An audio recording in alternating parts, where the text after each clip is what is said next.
जहाँ बाबा साहब ने डिग्री प्राप्त की, कोलंबिया जैसे शहर में, अभी कल इस बात की चर्चा हुई है। जहां तक अगर मैं बात करूं बाबा भीमराव अम्बेडकर की, तो उनका जीवन पूरा संघर्ष से पूरा जीवन गया है। उन्होंने अपने बच्चे तक की कुर्बानी उन्होंने कर दी। 4 उनके पुत्र भी हुए, लेकिन इस समाज का, दलितों का, पिछड़ों का उद्धार करने के लिए समय पर अपने बच्चों को दवाई तक वो दिलाने में असमर्थ रहे। तो ये चीज एक कुर्बानी भरा उनका जीवन है। इतने पढ़ा लिखा इंसान अगर किसी ऑफिस में जाकर के लग गया, तो वहां पर जिसको पीएन को भी दकीला चपरासी को जानकारी, ये तो अछूत है। पीएन ने फाइल भी दूर से फेंकी, टेबल तक नहीं दी, बड़ा संघर्ष किया। और यहां तक कि नासिक शहर में महारत्ना गांव था, उस गांव के लोग उसमें तालाब में पशु पानी पी सकते हैं, और एक इंसान जो दलित है उसको पानी तक पीने का अधिकार नहीं। बाबा साहब ने उस तालाब पर भी जाकर संघर्ष किया। दलितों को मंदिर में प्रवेश करने का अधिकार नहीं था, क्योंकि उस टाइम जैसे आप कह रहे हैं संविधान से देश चल रहा है, मनुस्मृति का संविधान इसमें देश में चला है। लेकिन उन्होंने अपना संघर्ष किया और पूरी तरीके से सारा जीवन उनका संघर्ष रहा। लेकिन आज जो सरकार चल रही है भारतीय जनता पार्टी की सरकार, उसको चलाने वाले जो पीछे से साहब भीमराव अम्बेडकर जी ने जो संविधान बनाया, आज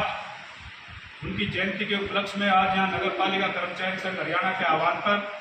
विचार गोष्ठी का अपने कार्यकर्ताओं साथियों के बीच में जो ये प्रोग्राम हो रहा है, इसमें विशेष रूप से उपस्थित अखिल भारतीय राज्य सरकारी कर्मचारी फेडरेशन के राष्ट्रीय अध्यक्ष आदरणीय सुभाष लांबा जी, जो आज मुख्य वक्ता के तौर पर हमारे बीच में बैठे हैं। प्रोग्राम की अध्यक्षता कर रहे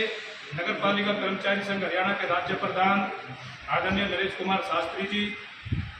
हमारे बीच में स्टेट की उप प्रधान बैठी है कमला जी, स्टेट के सेक्रेटरी साथी अनूप सिंघाड़िया, स्टेट के ऑडिटर। जो ये विचार गोष्ठी बाबा साहब भीमराव अम्बेडकर जी की जयंती के उपलक्ष्य में जो हम कर रहे हैं, 14 अप्रैल एक इस देश के क्या पूरे विश्व के लिए एक ऐतिहासिक दिन है साहब। इस दिन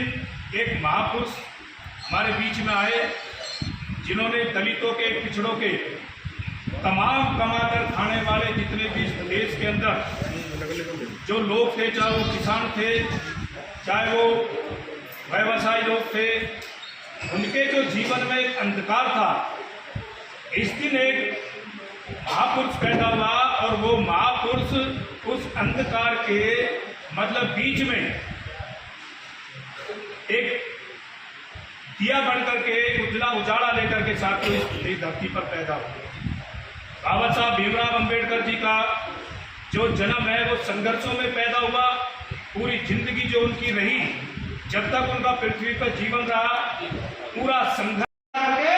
8 घंटे की गुलामी, 8 घंटे की नौकरी का प्रावधान लाया, जो बंधुआ मजदूर बनाया था, बेकार प्रथा को खत्म किया। और बाबा साहब अम्बेडकर थे जिन्होंने ट्रेड यूनियनों को महत्व दिया, ट्रेड यूनियनों का गठन किया और ट्रेड यूनियनों को हड़ताल करने का जो अधिकार दिया, वो बाबा साहब अम्बेडकर के साथ।